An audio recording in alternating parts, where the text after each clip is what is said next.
Dear Madame Rajavi, and freedom fighters at Ashraf 3, and distinguished and honorable guests, I have attended the annual summit of the Iranian resistance for a dozen years, and every year I found this gathering symbolizes your steadfast stand for democracy and freedom in your nation and your concerted opposition to the religious dictatorship that is a threat to your people as well as to the region and the balance of the world. I have met with many of you individually and talked with you. I have learned of your journey and your dreams and your love of country and your fellow citizens. You have all sacrificed so much. You have worked so hard and lost so much. But in all of this, what is so inspiring is your eternally positive outlook, your unflinching resolve, and the hope you inspire in others. A hope that represents your determination to bring fundamental change and a democratic republic to your country. Your resistance grows in strength day by day. The rising tide of protests and the impact of opposition actions by MEK resistance units in Iran that encourage the people to voice their opposition to the regime and shatters the regime's air of invincibility and intimidation. The regime today symbolizes a very weak theocracy. It has no solutions but to suppress its people, especially women, and is at the height of its internal political and social isolation. Supreme Leader Ali Khamenei engineered Ebrahim Raisi's presidency in the false hope that his brutality could stem the tide of protest.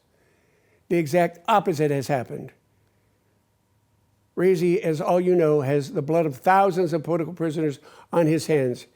As he said on the infamous Death Commission in Tehran, when 30,000 political prisoners were executed in 1988 based on a fatwa by Khamenei. He is not a head of state. He is an outright criminal who should be prosecuted for committing crimes against humanity and genocide. Externally, the regime cannot find the capacity to agree even to a watered-down nuclear deal that is on the table and has pushed the talks to a dead end and put itself into a corner, isolated on the world stage. It is a threat to world security as it is. Imagine if it was armed with nuclear weapons as well. It has continued to pour billions of dollars into its ballistic missile and drone production program and in funding proxy conflicts in the region while denying Iranians necessary services and essential goods. The time has come for the world community to heed and endorse the Iranian people and resistance call for this regime's overthrow.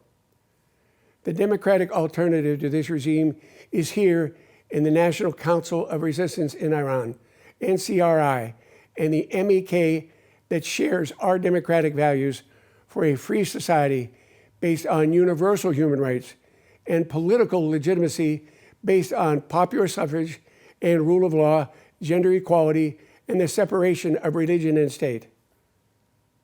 The popular chant on the streets is death to the oppressor, whether it be Khamenei or the Shah. The Iranian people have set their sights to the future, not the present or the past.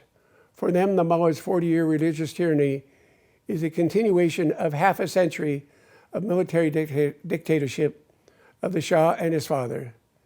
They may differ in form, but in practice, they are exactly the same.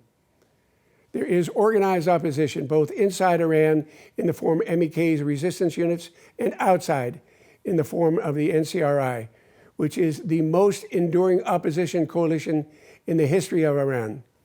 We reject appeasement, the last instance of which was the shameful so-called treaty proposed by Belgium with the Iranian regime.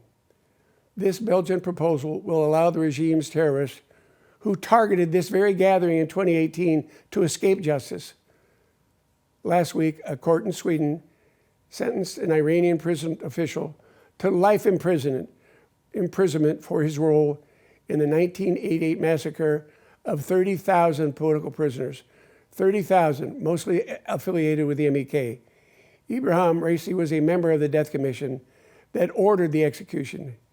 It is time that he and Supreme Leader Khamenei be prosecuted for the role in that crime against humanity. I salute the resistance units in Iran that with great sacrifice and risk to themselves and their families, they rise up to pave the way for voicing a protest to this regime. And despite mass arrests, their actions have grown in depth and breadth. They inspire others to do the same. In effect, they act as the engine for change. Their resistance will guarantee liberty with the downfall of this regime. Thank you, Madam Rajavi, for your visionary leadership and your steadfastness in this noble struggle. And thank MEK for your fight and for your resolve. I am certain that you will win. As Mossad Rajavi has said so eloquently, rebels will win victory. I look forward to being with you on the day we will be celebrating together in Tehran. God bless you.